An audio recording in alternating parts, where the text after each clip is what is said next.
Thompson. Better late than never. Better late than never, Justin Thompson.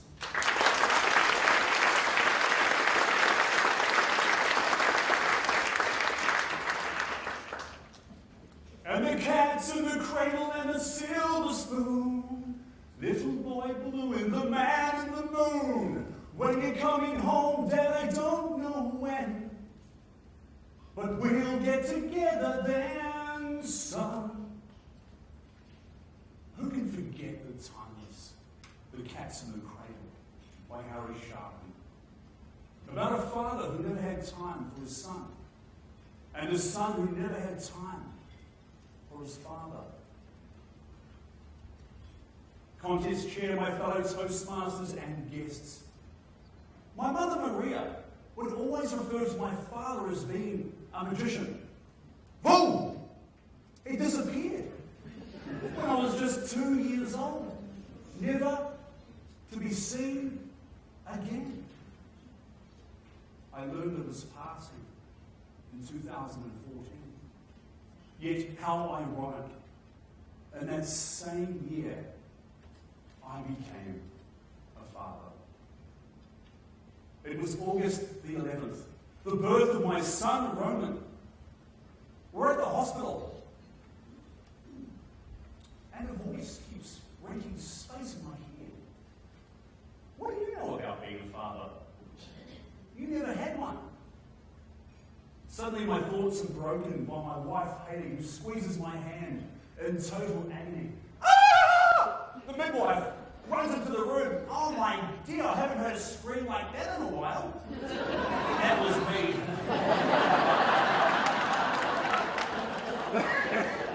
Oh, well, it's time for the drugs. But what about her? They are for her.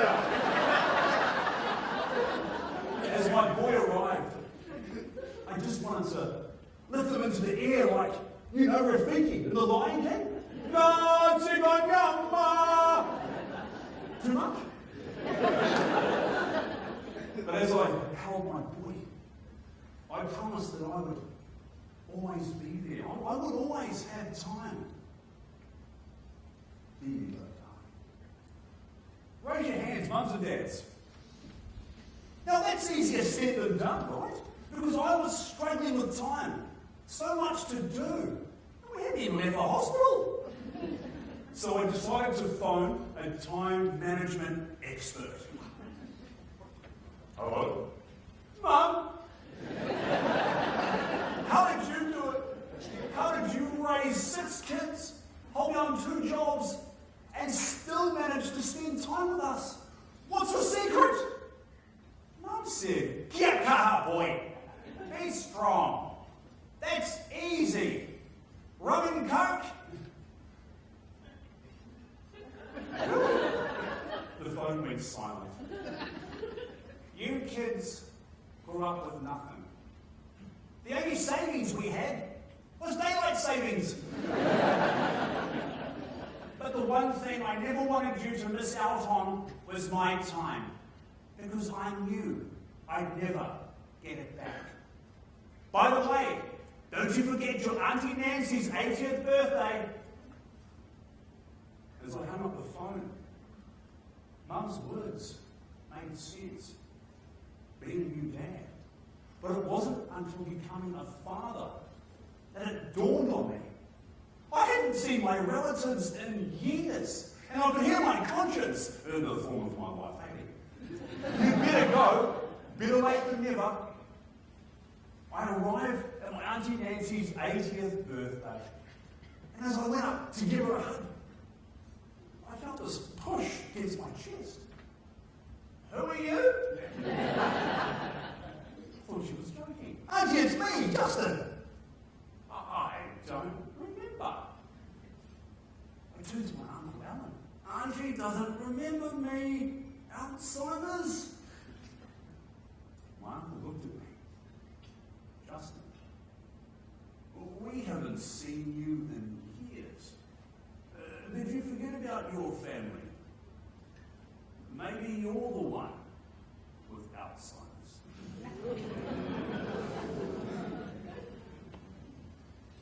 I I couldn't look him in the eyes. I then felt his hands on my shoulders, and as I looked up, better late than never. I see you're a father now. Come on, show us your son.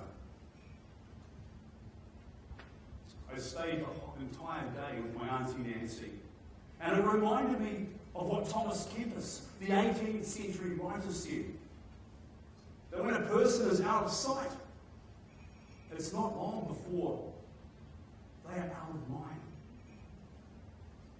My fellow Toastmasters, you can have everything in the world, but you don't have to be a parent to realize that the greatest investment is not a career.